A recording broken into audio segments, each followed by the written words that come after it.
용점 난 토래. 얌 작은 배 용점 난 토래. 아, 짜박이 배 잡은 배 용점. 타이네. 능 민게 거가. 바반. 바반 능기디. 니렌전. 니렌전. 아도 너희 시대이니 하이다이나. 시다 좀 산나발 락라바. 마마타. 누아이라?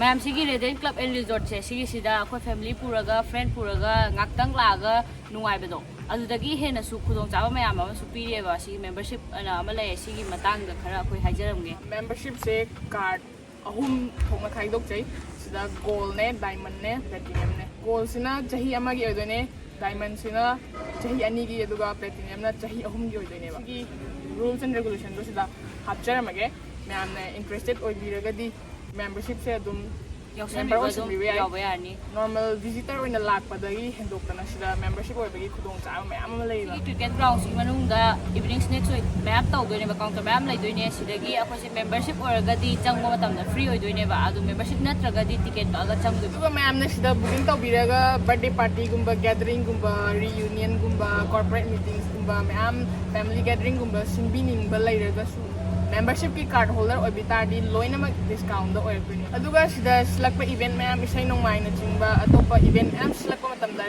membership oi bitadi adum invitation lak ni adu family tour adum lak pa free of cost lak pa ya du ne ba aduna mayam na interested oi biraga di dong ta mayam se launa ba sigi radiant club and resort ki membership card se adum enroll to bina ba mayam da ado si membership ki maramda hena ko maron khambine ga di mayam akhoi description da Instagram link so haba bane phone number so haba bane adum pau pau be ya He's gonna take you back so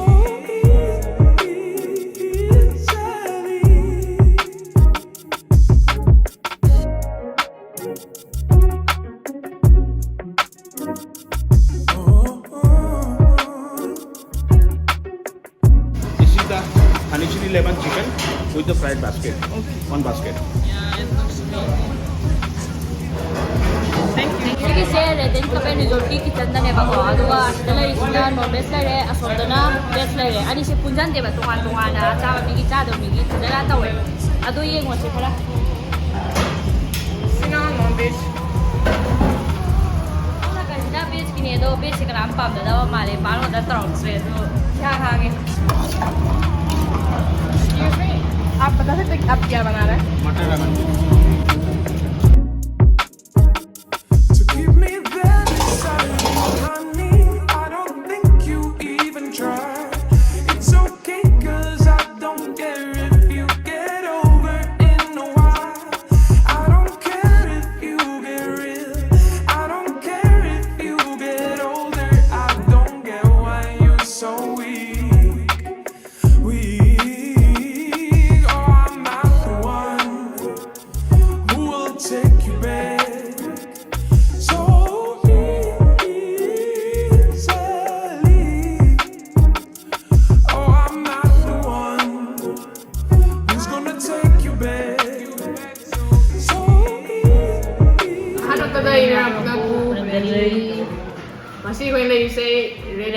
Club and Resort. My Bakulda. Koilengay, straight Thonggadaba. Check my try Dr. Vida, my straight at Tapalabido, and the Chatava. Tomalani, Adugi, Heck Nakanda, Dumlek, and the Lady Dum Kangani. Of course, you have black 7 for those who direction. Look like tell them, like Grandpa Hanga, the Radiant Club and Resort, the restaurant, same day. She this cake, no have I'm the head chef of the club, and we have demonstrated a very good quality food today. There is multi-cuisine food. This is consist of Indian, Panasian, Chinese. Start from the very beginning to left and right hand side. This is called honey lemon chicken basket. This chicken made fried chicken tossed with the honey lemon sauce, served on a noodle basket. This noodle basket made with the fried noodles. Now this one called the black pepper chicken afghani. This chicken made with the cashew nut paste and all. Now this is called motia pulao. Motia pulao is like raw sort of thing. This is an Indian dishes, but is we make small balls with the paneer and the cottage cheese and all. This is called chicken roller. This chicken roller is like stuffed chicken. So you make it a chicken roller and you cut it in pieces and serve with the hot garlic dish. Butter garlic prawn is tossed with the simply butter and garlic and served. This is a very unique kofta. This is called the makmali kofta. This kofta gravy is made with the dry fruits. And this kofta, all three different kind of flavors is there. One is saffron, cottage cheese, and the cream. This one is the fish sizzler. This is the fusion dish, Indian dish basically, but we give some touch of the local and serve on the sizzler. So this is all together in the baskets. It's all multi-cuisine food. So we welcome everybody to come to Radiant Club. This is very really taking care of food very seriously, and we are serving the best quality food in the town. Thank you so much. So all of you, please come and enjoy the food here. Thank you. What else? Lanso. Ma'am, ako yung husik asom the restaurant na lembro visitor yaman na lang do makontawa nung araw na som juice bar on do ina la eh. Chef na loina harap ba nina ako dum chap se dum sa hung sanjarage. Lemon honey stir fried chicken In fried basket. noodles. Si basket sa fried noodles sa semi. Hedo. Marunong kahapon yung sani yung bado. Sana kitang sir kaya. Sumaira. मैं महाव गिलागा तुम बिरो कोई ना खाए बिना थाजर रोई तो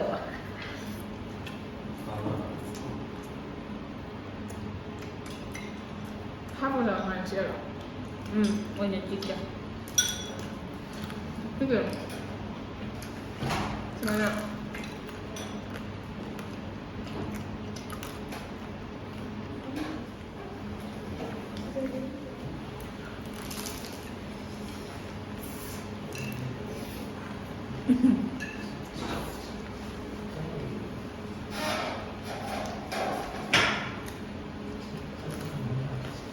나는 샌드로 맛있지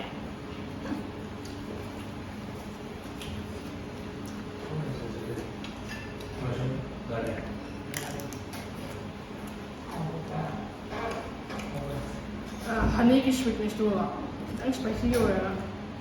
हाँ, starter dah. Lemon honey hari lemon sekali.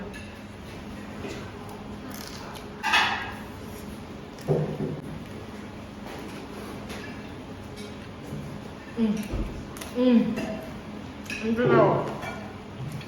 Lemon tu apa?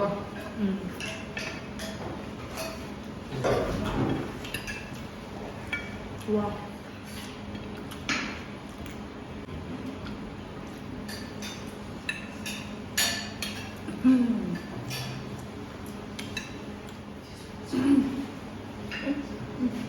Wow.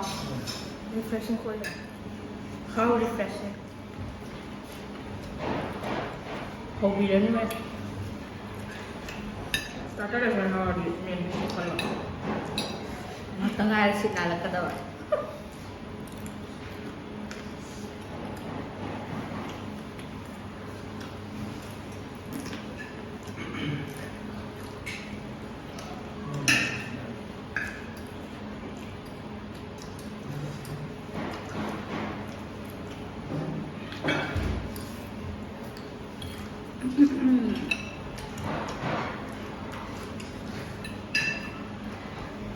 Mau pasai-pasai. Ni ngam lại. Si roulette chicken stir fry tau saja. Si roll tawhi chicken ni roll atai ga chana la hai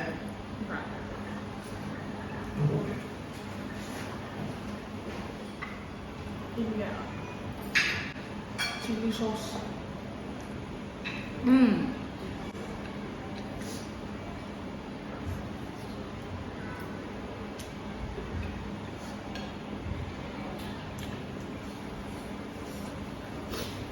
sauce dong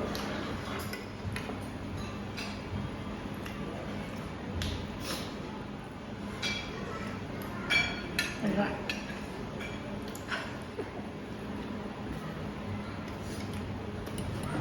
sauce cold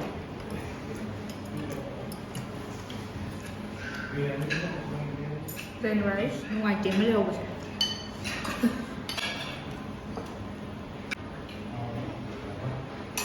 hot hot yang sudah dal tadka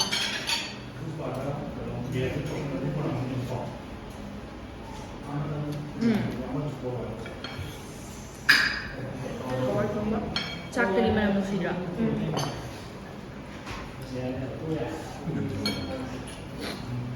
ủa thì thời tổng đó lại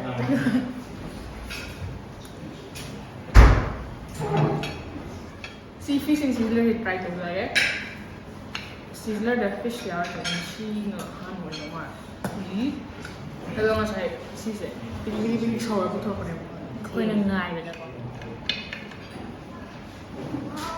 ไอ้ตัวบิวพี่ใช่ไหมทำจะยากเลยด้วยนี่ sorry ใคร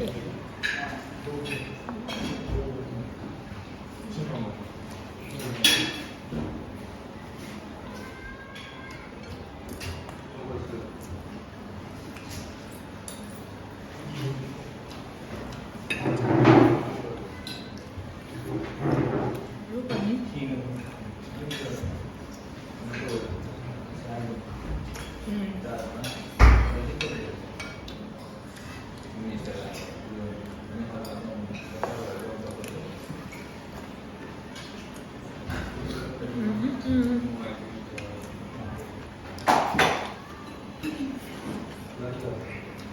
มาชี้ตาผมใกล้ด้วยนะไม่รู้จัก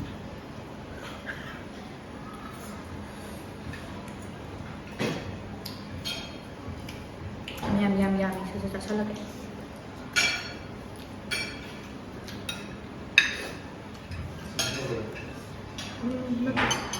ง่ายเลยนะ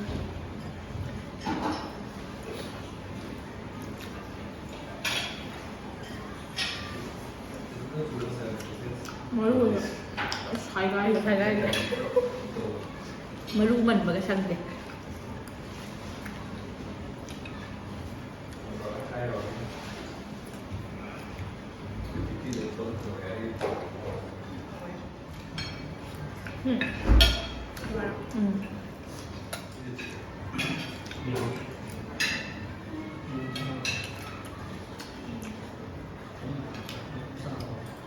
Biết chạy kiểm tra mẹ mèo Vô rồi Nó hổ Murg kali ngece Apa?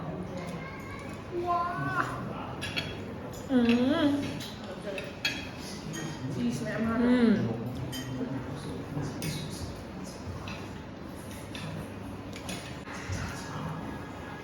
Acian Ruin susu na bayan Mati palau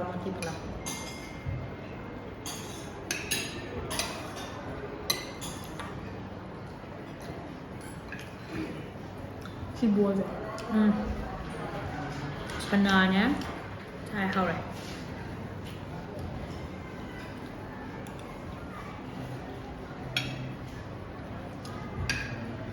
Kaju badam Dari kismis mẹ mèo Mati palau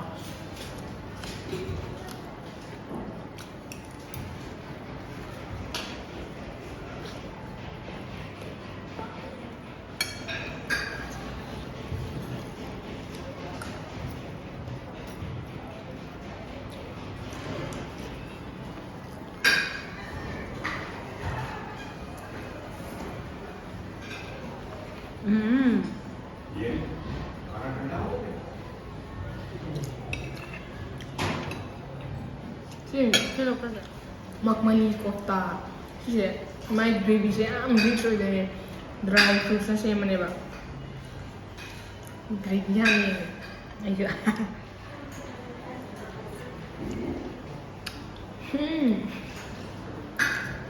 ꯋꯥ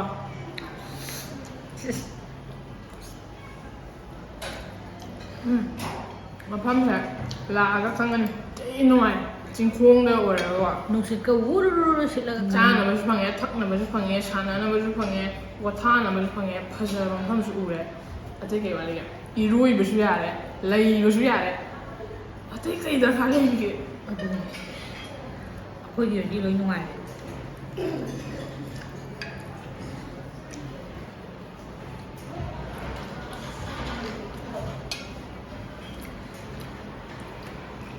ꯌꯦꯔꯨꯝ ꯄꯤꯔꯛꯎꯔꯥ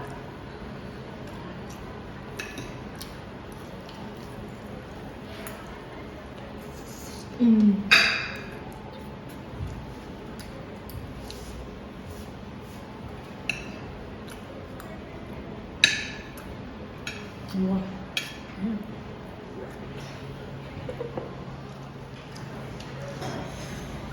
ui 하웨가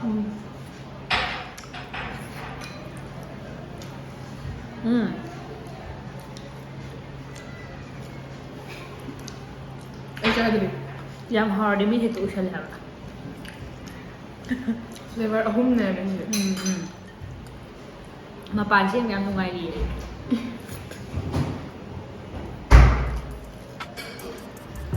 ꯌꯥꯝ ꯈꯪꯕ test ꯑꯃ ꯌꯥꯎꯋꯦ ꯑꯗꯣ ꯀꯩꯅꯣ ꯍꯥꯏꯕ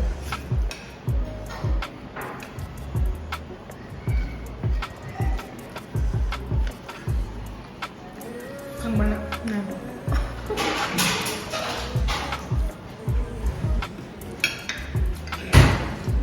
ꯑꯩꯈꯣꯏꯅ ꯌꯥꯝ ꯆꯥꯕ ꯕꯕꯜ ꯐꯤꯗꯣ 베라 ꯕꯦꯔꯥꯗꯨꯅꯤ ꯕꯕꯜ ꯐꯤ ꯍꯥꯏꯁꯦ ꯌꯥꯝ ꯆꯥꯒꯗꯝ ꯑꯗꯨꯗ ꯐ꯭ꯂꯦꯚꯔ ꯍꯥꯞꯄ ꯅꯠꯁꯀ ꯑꯋꯥ ꯒ꯭ꯔꯦꯚꯤꯗ ꯅꯠꯁꯀꯤ ꯒ꯭ꯔꯦꯚꯤꯗ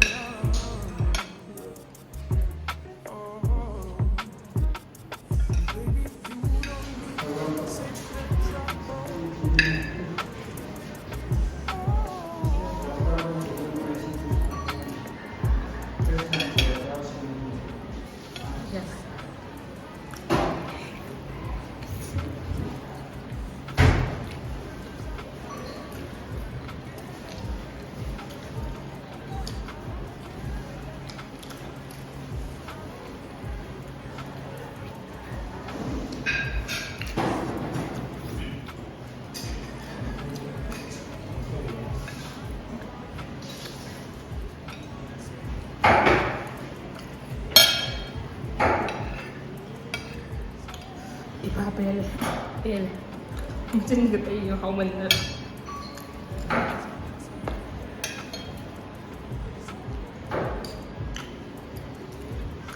ꯄꯨꯛ ꯊꯜꯂꯦ ꯁꯤꯒ ꯑꯃꯨꯛ ꯊꯟꯗꯔꯗꯤ ꯃꯤꯅ ꯅꯨꯡꯁꯤꯔꯔꯣꯏ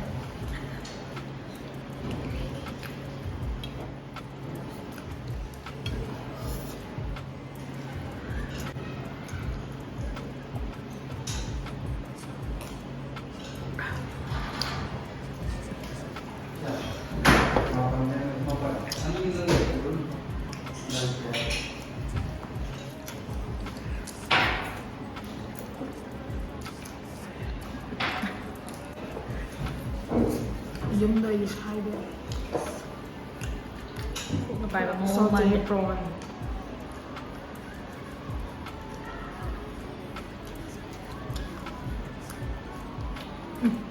butter garlic prawn ina mami na tawag ito na naman haubudi loy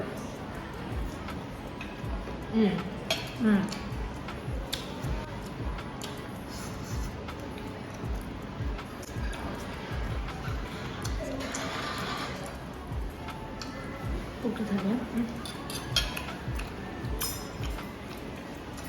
이반이 부자하는 감미를 그냥 먹는 거 로션을 그냥 샤가 로이들이 빠모예요 산마다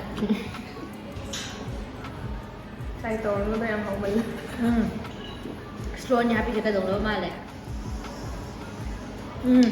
ꯍꯥꯎꯔꯝꯅꯤ ꯁꯤꯅ ꯍꯥꯎꯃꯦꯔ ꯍꯥꯎꯋꯦ ꯁꯤꯠ ꯅꯥꯟꯅ ꯌꯥꯝ ꯍꯥꯎꯅ ꯆꯥꯊꯣꯛꯈ꯭ꯔꯦ ꯁꯤꯒꯤ ꯑꯥꯏꯇꯦꯝ ꯃꯌꯥꯝꯁꯦ ꯁꯤ ꯅꯠꯇꯕ ꯃꯦꯅ꯭ꯌꯨ ꯃꯌꯥꯝ ꯑꯃꯁꯨ ꯌꯥꯎꯋꯦ ꯐꯦꯃꯤꯂꯤ ꯂꯥꯛꯄꯗ ꯑꯍꯜ ꯂꯃꯟ ꯌꯥꯎꯔꯛꯑꯁꯨ ꯀꯩꯁꯨ ꯀꯥꯏꯗꯦ ꯅꯣꯟ ꯚꯦꯖꯀ ꯚꯦꯖꯀ ꯇꯣꯉꯥꯟꯅ ꯌꯥꯝ ꯁꯦꯄꯔꯦꯠ ꯑꯣꯏꯅ ꯇꯧꯋꯦ ꯃꯣꯏꯒꯤ ꯀꯩꯝꯇ ꯁꯤꯒꯤ ꯁꯝꯅꯗꯕꯤꯗ ꯉꯁꯥꯏ ꯎꯠꯆꯔꯤꯕ ꯑꯗꯨꯃꯥꯏꯅ ꯑꯗꯣ ꯃꯍꯥꯎꯒꯤꯗꯤ ꯑꯗꯨꯝ ꯑꯩꯈꯣꯏ ꯈꯨꯆꯥꯁꯦ ꯑꯗꯨꯝ ꯈꯪꯕꯤꯔꯕꯅꯤ ꯉꯁꯥꯏꯗꯒꯤ ꯃꯥꯏꯒ ꯁꯪꯒꯥꯏꯒꯤ ꯁꯥꯏꯖ ꯄ꯭ꯂꯦꯠꯀꯁꯤ ꯁꯤꯠ ꯅꯥꯟꯒꯦ ꯃꯤꯅ ꯃꯄꯥꯟꯗ ꯂꯥꯡꯕ ꯉꯥꯡꯕꯒ ꯇꯥꯗꯦ ꯑꯗꯣ ꯃꯦꯝꯕꯔꯁꯤꯞꯀꯤꯗꯣ ꯃꯃꯥꯡꯗꯁꯨ ꯍꯥꯏꯖꯈ꯭ꯔꯦ ꯑꯗꯣ ꯈꯪꯕꯤꯅꯤꯡꯕ ꯂꯩꯔꯒꯗꯤ ꯏꯟꯇꯔꯦꯁꯇꯦꯠ ꯑꯣꯏꯕꯤꯔꯒꯗꯤ ꯁꯤꯗ ꯏꯟꯁꯇꯥꯒ꯭ꯔꯥꯝ ꯂꯤꯡꯛꯁꯨ ꯌꯥꯎꯋꯦ ꯐꯣꯟ ꯅꯝꯕꯔꯁꯨ ꯌꯥꯎꯋꯦ ꯑꯗꯨꯝ ꯀꯟꯇꯦꯛ ꯇꯧꯕꯤꯔꯒ ꯑꯗꯨꯝ ꯍꯪꯕꯤꯔꯣ ꯑꯦꯅꯤ ꯇꯥꯏꯝ ꯍꯪꯕꯤꯕ ꯌꯥꯒꯅꯤ ꯔꯦꯗꯤꯌꯟ ꯀ꯭ꯂꯕ ꯑꯦꯟ ꯔꯤꯖꯣꯔꯠꯇ ꯁꯤꯗ ꯑꯁꯦꯡꯕ ꯃꯍꯥꯎ ꯈꯪꯕꯤꯅꯕ ꯃꯌꯥꯝꯁꯨ ꯂꯥꯛꯑꯒ ꯁꯨꯡꯁꯣꯏ ꯁꯣꯏꯗꯅ ꯐꯦꯃꯤꯂꯤ ꯐ꯭ꯔꯦꯟड्ꯁ ꯃꯌꯥꯝ ꯄꯨꯔꯒ ꯂꯥꯛꯄꯤꯌꯣ ꯃꯥꯏꯕ ꯈꯨꯜꯗ ꯌꯥꯝ ꯂꯥꯛꯏꯕꯅꯦ ꯃꯐꯝꯁꯨ ꯌꯥꯝ ꯍꯥꯏꯗꯤ ꯌꯥꯝꯅꯁꯨ ꯂꯥꯞꯇꯕ ꯌꯥꯝꯅꯁꯨ ꯅꯛꯇꯕ ꯃꯣꯏ ꯆꯞ ꯆꯥꯕ ꯑꯗꯨꯝ ꯃꯐꯝꯅꯦ ꯂꯥꯛꯄꯗꯁꯨ ꯑꯗꯨꯝ ꯃꯁꯥꯅ ꯑꯗꯨꯝ ꯇꯥꯛꯆꯔꯛꯑꯅꯤ ꯏꯟꯚꯥꯏꯔꯟꯃꯦꯟꯁꯨ ꯌꯥꯝ ꯅꯨꯡꯉꯥꯏꯌꯦ ꯆꯤꯡꯈꯣꯡꯗꯅꯤ ꯁꯤ ꯂꯩꯔꯤꯁꯦ ꯃꯐꯝꯁꯦ ꯁꯤ ꯄꯨꯜꯁꯨ ꯂꯩꯔꯦ ꯕꯥꯁꯀꯦꯠꯕꯣꯜ ꯂꯩꯔꯦ ꯀ꯭ꯔꯤꯀꯦꯠ ꯒ꯭ꯔꯥꯎꯟ ꯑꯃ ꯂꯩꯔꯦ ꯑꯗꯒꯤ ꯒꯥꯔꯗꯦꯟ ꯂꯩꯔꯅꯤ ꯏꯟꯗꯣꯔ ꯒꯦꯝꯁ ꯃꯌꯥꯝ ꯑꯃꯁꯨ ꯂꯩꯔꯅꯤ ꯑꯗꯨ ꯑꯄꯥꯝ ꯑꯄꯥꯝꯕ ꯈꯜꯂꯒ ꯁꯥꯟꯅꯊꯣꯛꯄꯁꯨ ꯌꯥꯔꯅꯤ ꯖꯨꯁ ꯕꯥꯔꯁꯨ ꯂꯩꯔꯦ ꯔꯦꯁꯇꯨꯔꯦꯟꯠꯁꯨ ꯂꯩꯔꯦ ꯑꯗꯨꯅ ꯑꯁꯦꯡꯕ ꯃꯍꯥꯎꯗꯣ ꯈꯪꯃꯤꯟꯅꯕ ꯁꯨꯡꯁꯣꯏ ꯁꯣꯏꯗꯅ ꯂꯥꯛꯄꯤꯌꯨ ꯍꯟꯖꯟ ꯍꯥꯏꯖꯔꯤꯁꯤꯅꯦ ꯃꯌꯥꯝ ꯌꯥꯝꯅ ꯅꯨꯡꯉꯥꯏꯑꯕ ꯃꯐꯝꯁꯦ ꯏꯆꯤꯛꯀ ꯆꯤꯛꯑꯒ ꯁꯤ ꯔꯦꯗꯤꯌꯟ ꯀ꯭ꯂꯕ ꯑꯦꯟ ꯔꯤꯖꯣꯔꯠꯁꯦ ꯁꯞꯄꯣꯔꯠ ꯇꯧꯕꯤꯕ ꯑꯣꯏꯅ ꯃꯦꯝꯕꯔshipꯁꯦ ꯌꯥꯎꯕꯤꯌꯣ ꯑꯗꯨꯒ ꯁꯤꯗ ꯃꯦꯝꯕꯔship ꯌꯥꯎꯕꯒꯤ ꯄ꯭ꯔꯤꯚꯤꯂꯦꯖ ꯃꯌꯥꯝꯗꯣ ꯐꯪꯕꯤꯌꯣ ꯑꯗꯣ ꯉꯁꯤꯒꯤ ꯑꯣꯏꯅꯗꯤ ꯃꯇꯥꯡ ꯁ꯭ꯋꯥꯏꯁꯤꯗ ꯚꯤꯗꯤꯑꯣꯁꯦ ꯂꯣꯏꯁꯤꯟꯖꯔꯒꯦ ꯑꯩꯈꯣꯏ ꯚꯤꯗꯤꯑꯣ ꯁꯦꯝꯕ ꯅꯨꯡꯉꯥꯏꯕꯒꯗꯤ ꯂꯥꯏꯛ ꯇꯧꯕꯤꯔꯝꯃꯣ ꯑꯗꯨꯒ ꯆꯦꯅꯦꯜꯁꯤꯕꯨ ꯁꯞꯄꯣꯔꯠ ꯇꯧꯕꯤꯕꯅ ꯁꯕꯁꯀ꯭ꯔꯥꯏꯕ ꯇꯧꯖꯔꯗꯤ ꯇꯧꯁꯟꯕꯤꯔꯝꯃꯣ ꯂꯣꯏꯁꯤꯜꯂꯛꯄꯗ ꯃꯌꯥꯝ ꯄꯨꯝꯅꯃꯛ ꯄꯣꯡꯄꯣꯠꯁꯅ ꯄꯨꯔꯝꯖꯔꯤ